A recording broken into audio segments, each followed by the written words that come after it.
Hello everybody, welcome to the Decks of the Weekend. It's another Monday and I'm gonna walk through to you what happened in this weekend of Magic. Of course, many tournaments happened on Magic Online, on Magic Arena, and I'm gonna through Modern for Magic Online, and I'm gonna try instead and cover all the three constructed formats of Magic Arena. In Modern, we got Hammer Time winning the Super Qualifier, as well as, of course, Grixis Shadow. We got Leaving End, but the decks that I want to highlight to you, because in Modern I always like to highlight a deck that does well, and that's very new. And in this case, it's Jund Food in Modern. This deck was played by Kogamo, who's one of the trophy leader of Modern. I'm not exactly sure if it's Kenji Tsumura Hall of Famer. It might be, though. And this is the deck that they top-hated with. It plays, of course, Ragavan, Mishra's Bubble, Lures, but it's a much different shell because we're playing with Kaiju Familiar, Witch's Oven, Trail of Crumbs.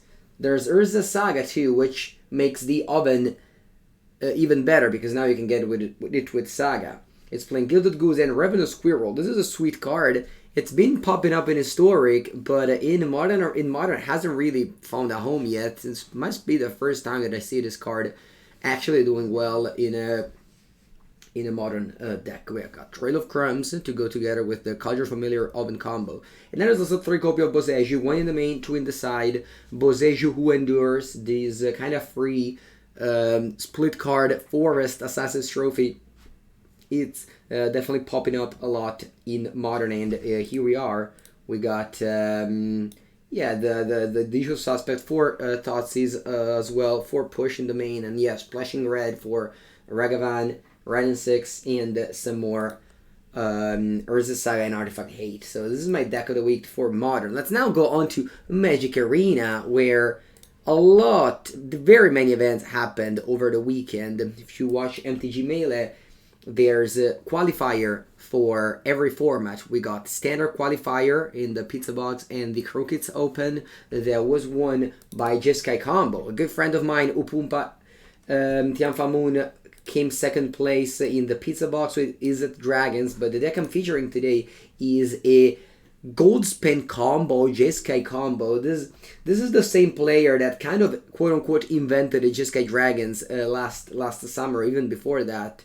With Goldspan Dragon, you target it over and over with Sigil Shelter, you target it with Show of Confidence, you just get your tokens, you even have Alchemist Gambit, which is either a 7 mana extra turn. Remember, Epiphany is banned in this format, so if you want to go Goldspan attack, and then you can pay 7 mana for an extra turn, or you can play only 3 if you know they're going to kill them next turn, if they're tapped out, or they play mono green or whatnot. The list is also playing 4 copies of Leer, which is, wow, 4 copies of Leer. This card is not nerfed in this format. It's still super powerful together with Fading Hope and your removal spells. You have Valorous Stance to protect your Goldspan Dragon and make it a token. Very sweet that this deck got the job done. It's pretty hard to pilot it. And again, the person who won the thing with 14-1 beating Zen Sahid in the finals definitely was a master of the deck. Let's now go over to Alchemy, where another PTQ happened in Alchemy. It's the Uglandia Open. It was won by Harry Middlestein with Naya Runes.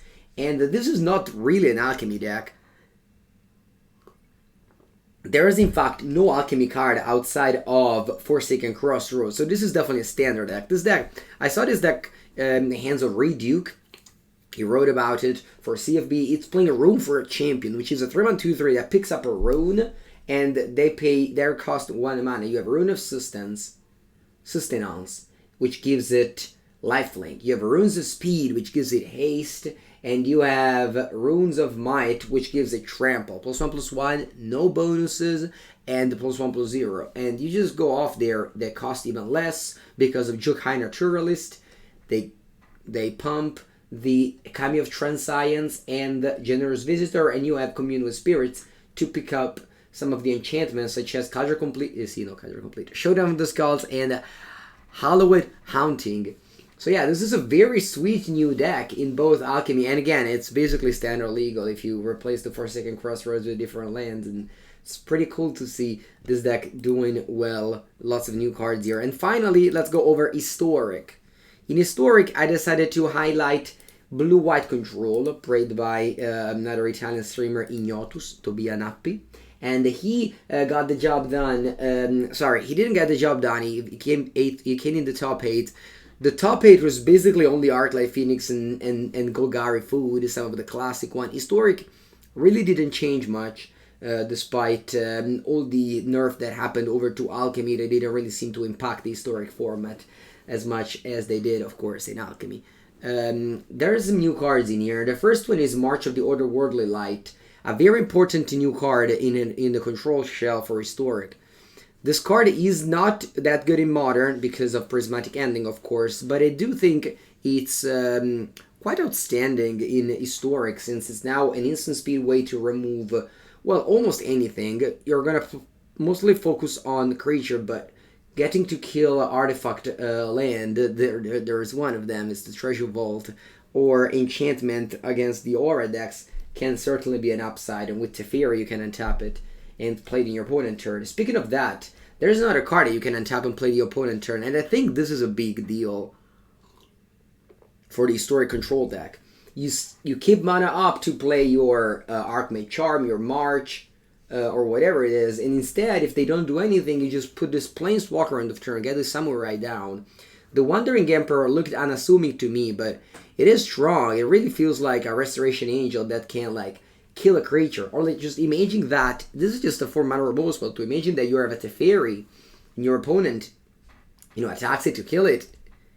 You go Wandering Emperor, and you kill the creature that's attacking Teferi, exile target tapped creature, and so on and so forth. So yeah, there's also Farewell, another sweet card in this deck. You get to exile, just completely clean the graveyard and the battlefield of the food decks. That's relevant.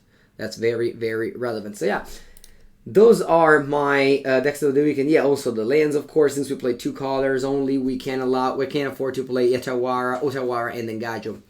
But yeah, those are my decks of the weekend for this weekend. Again, a lot of events happened over the weekend. If you would like to play and qualify to the set championship, Magic Arena and MTG Melee do give you a lot of opportunity for that. Or if you like to get some tips, Magic Online has challenges every weekend. But this weekend even had the Showcase, which is a more rewarding type of event, which again was won by Hammer Time. That's it for my decks of the weekend. I'm going to say hello to the next one. But remember that on my channel, you're going to see videos every single day. Today, I want to give a little bit of spoiler. There's going to be Blue-White Hammer with the reality chip. Tomorrow, we're going to have some Affinity, which I guess it's less of Affinity, more of an 8 drum deck. But yeah, love to play Modern. I'm going to also try my best to bring some Arena content, some Cube content. But yeah, stick to the channel, and a lot of magic is going to come. Have a good day.